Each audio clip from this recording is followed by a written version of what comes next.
Hello and नमस्ते दोस्तों, welcome to our channel Shikshashram. तो आज के इस वीडियो में हम नेक्स्ट 2026 बायोलॉजी का थर्ड क्वेश्चन देखेंगे।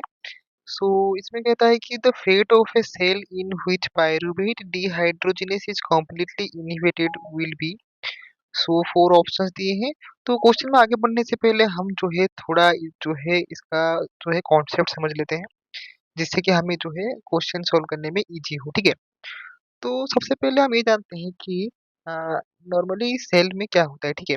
तो साइटोप्लाज्म में जो है वो हमारा ग्लूकोज ब्रेक डाउन होता है और वो बनाता है पायरूवेट। जैसे कि आप देख सकते हैं, जो एरोबिक पाथवे होता है, ग्लूकोज ब्रेक डाउन साइटोप्लाज्म में ब्रेक डाउन होकर वो जो है पायरूवेट बनाता है।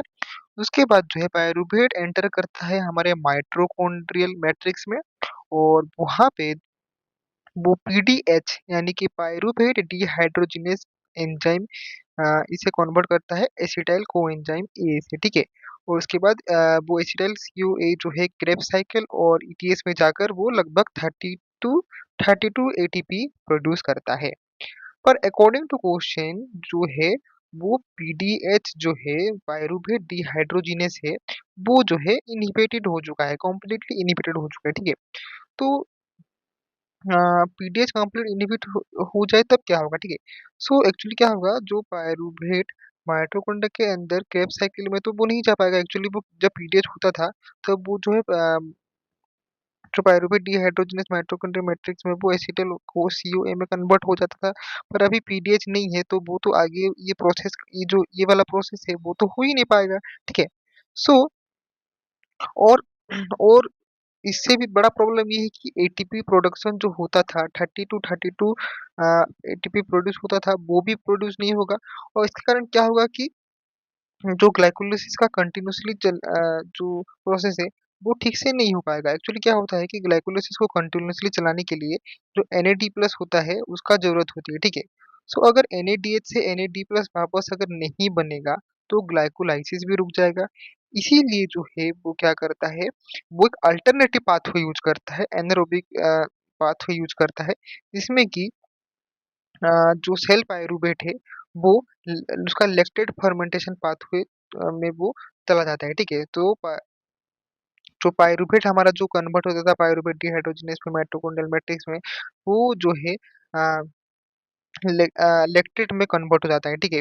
लेक्टेट फर्मेंटेशन हो जाता है, जिससे NADH वापस NAD+ में जो है ऑक्सीडेट हो जाता है।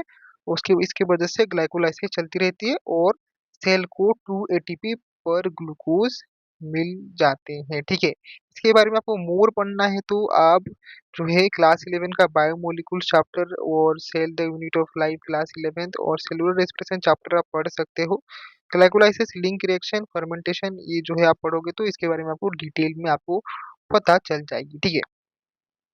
सो अब आते हैं हमारे क्वेश्चन में। ठीक है। तो इस क्वेश्चन में पूछ रहा है कि the fate of a cell in which pyruvate dehydrogenase is completely inhibited will B.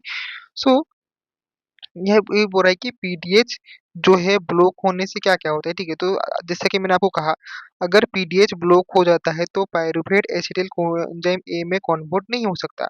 उसके बाद क्रेब्स साइकिल जो आपका ब्लॉक होगी तो 32 ATP भी नहीं बनेगा आपका, तो वो पाथवे भी बंद। उसके बाद ग्लाइकोलाइसिस में जो NADH बना था उसे वापस NAD+ में कन्वर्ट करना जरूरी है। ठीक है।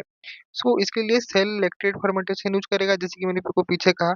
ये वाला साइकिल तो क्लोज हो गया, तब उसको लैक्टेट फर्मेंटेशन करना पड़ेगा NAD+ बनाने के लिए। सो इस NAD+ रीजेनरेशन की वजह से ग्लाइकोलाइसिस कंटिन्यू होती है और 2 ATP पर ग्लूकोज बनता है। ठीक है। अब हमारे ऑप्शंस को हम चेक करते हैं। ठीक है। तो ऑप्शन में कह रहा है glycolysis continuous with NAD+ regeneration विया लैक्टेट फर्मेंटेशन यील्डिंग 2 ATP पर ग्लूकोज मॉलिक्यूल। सो ये हमारे जो है आंसर के साथ मैच करता है। फिर भी हम अदर ऑप्शंस देखेंगे।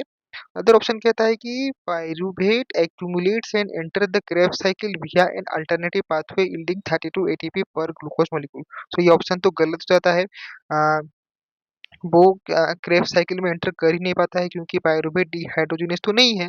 ठीक है। सो इसीलिए पीडीएच ब्लॉक होने पर क्रेब साइकिल वो नहीं चलती, तो ऑप्शन बी भी जो है हमारा इनकरेक्ट हो जाता है। उसके बाद ऑप्शन सी कहता है glycolysis stops due to NAD plus depletion and no ATP is produced. So ये कहता है कि ग्लाइकोलाइसिस स्टॉप हो जाएगा। गलत, ग्लाइकोलाइसिस स्टॉप नहीं होता। जैसे कि मैंने आपको कहा कि वो जो है एनारोबिक पाथवे यूज करता है, फर्मेंटेशन की वजह से वो एनएडी प्लस रिजेनरेट होता है, इसीलिए ग्लाइकोलाइसिस चलती रहती है, बंद बिल्कुल भी नहीं होती है। सो ऑप्शन सी भी गलत हो जाता है। ऑप्शन डी देखते हैं। ऑप्शन डी कह रहा है कि pyruvate is converted to acetyl coenzyme में yielding 8 ATP per glucose molecule via fermentation. तो 8 एटीपी तो बनता ही नहीं है, जो है 2 एटीपी पर जो है 2 एटीपी पर ग्लूकोज साइकिल जो है बनता है। सो ऑप्शन ए जो है हमारा करेक्ट हो जाता है। सो फिर मिलते हैं एक नए क्वेश्चन के साथ, तब तक के लिए धन्यवाद और जय जगन्नाथ।